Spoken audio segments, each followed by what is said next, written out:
So 2 National Guardsmen were shot in Washington, D.C. yesterday, and it turns out the shooter was an Afghanistan national who came into the country in 2021 under Joe Biden's Operation Allies Welcome program that was resettling a bunch of Afghanistan refugees into the country.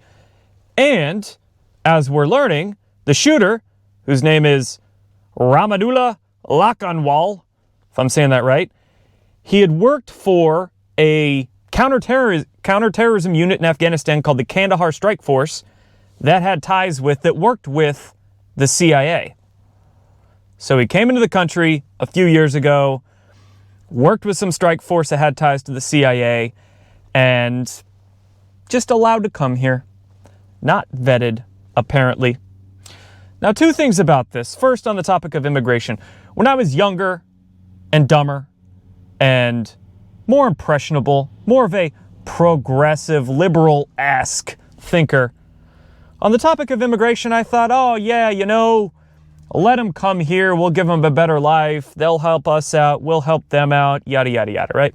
But as I grew older and wiser, I began to realize on the topic of immigration, anybody leaving their respective country, going into any other country, that is not a right.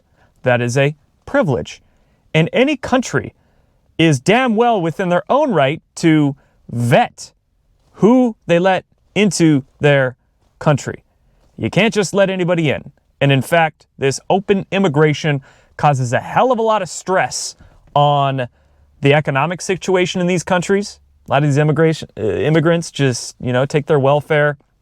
Yes, a lot of them do work honest jobs and do give back. Sure, you can't blame all immigrants by all means, but there are most definitely a good amount that just take and take and take. Okay? You got to vet them. And apparently under this 2021 Operation Allies Welcome program, there was barely any vetting that went on. In fact, in Congress, there was a vote to relax the vetting standards to let these Afghan refugees in. And it wasn't just a bunch of liberal Congress people that voted to relax those standards, but a shitload of Republicans voted to relax the standards back in 2021 as well. And there weren't many names that dissented in Congress against relaxing those standards. So we often call them refugees, we call them migrants leaving their country because of destabilization. They're just looking for a better life in these other countries. They're coming to America looking for a better life. That narrative is used to pull on people's heartstrings, so they support just relaxing standards, letting anybody come in, and it ends up just fucking up the system. And then we get weirdos that come in.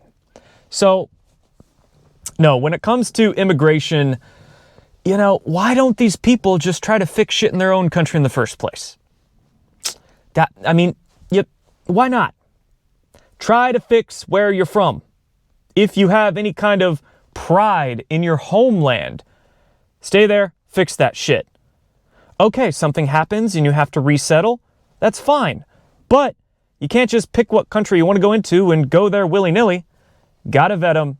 Gotta earn it. It's a privilege, not a right.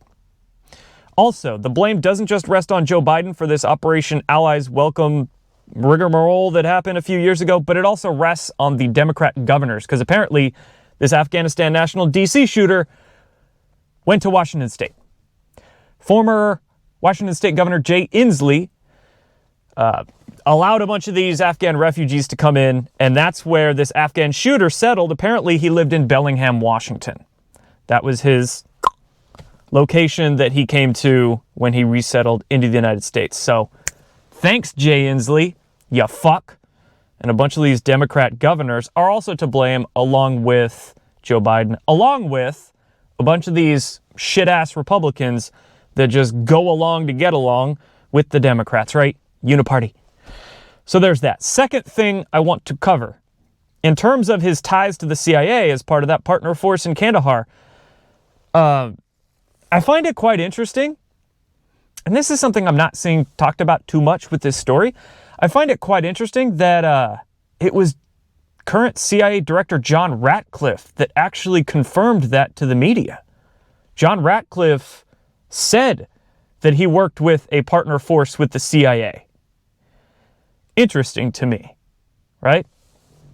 If he wanted to keep that secret, he would have kept that secret, but he actually went and confirmed that. So much like how I see RFK Jr.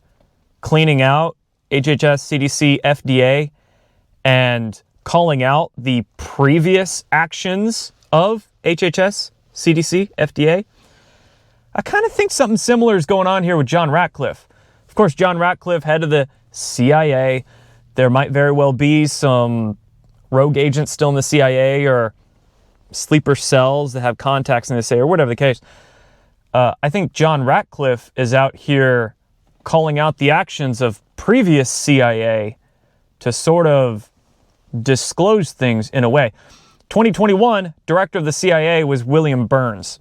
Total swamp creature. Apparently that's who was CIA director when our Afghan national shooter came into the country.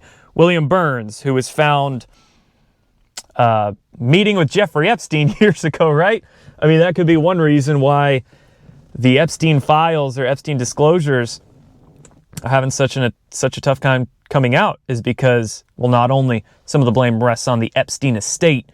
The Epstein estate just doesn't want to give any information to the public or to the feds or investigators or anybody, but also William Burns was director of the CIA for a solid 4 years there under Biden, not only letting our unvetted refugees come into the country, but, maybe he had a hand in fiddling with some Epstein files and ongoing investigations and all that. But anyway, point being, John Ratcliffe didn't have to tell that to the media, that the Afghan shooter previously worked with CIA groups. So it appears that the new guard is calling out the actions of the old guard bit by bit, step by step, soft disclosure style, right? Which I just wanted to make a point of because I found that quite interesting, that it was John Ratcliffe himself, current CIA director, who confirmed to the media that the Afghan shooter had worked with CIA-backed Kandahar strike force. So, case in point here. Point being, immigration. Yeah, we need to fix that shit. We can't just let people in here. When it comes to border czar Tom Homan, I think he's doing a kick-ass job.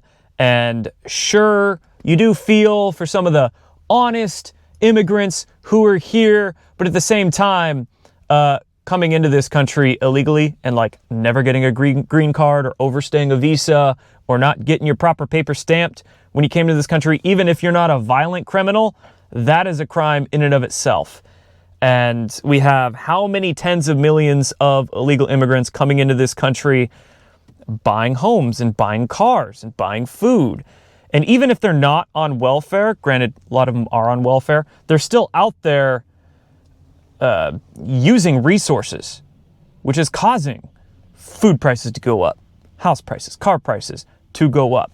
So it stresses the economic and financial sector. It stresses pretty much every sector when you have an extra 20, 30 million people, like 10% of the country basically are illegal immigrants, depending on what numbers you go with. But we don't have solid numbers pretty much anywhere because we have no freaking idea.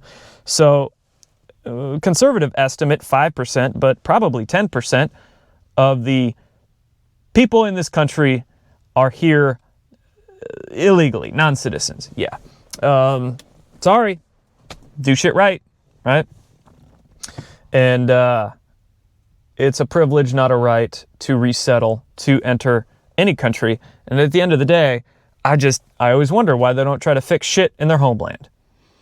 And then, we get this sort of stuff happening. So, I don't know why they don't arm these National Guardsmen. They should be armed. Fuck the media. Fuck the people all upset by seeing a rifle on a National Guardsman. No, they should be carrying. Because apparently these 2 guardsmen that were shot yesterday were not carrying. For optics purposes, these National Guardsmen don't have rifles for the most part, I guess. But they should. And we'll see where this goes. I also, last point here is that, of course, you had just a few days ago, it was reported that Trump is looking at classifying the Muslim Brotherhood as a foreign terrorist organization. And then, of course, you have all this talk of these seditious 6, right? These senators and all these nonprofits and NGOs that are trying to urge military members to defy orders and snitch and all this bullshit. Like, it's just, the optics of all this is so bad for the establishment, so bad.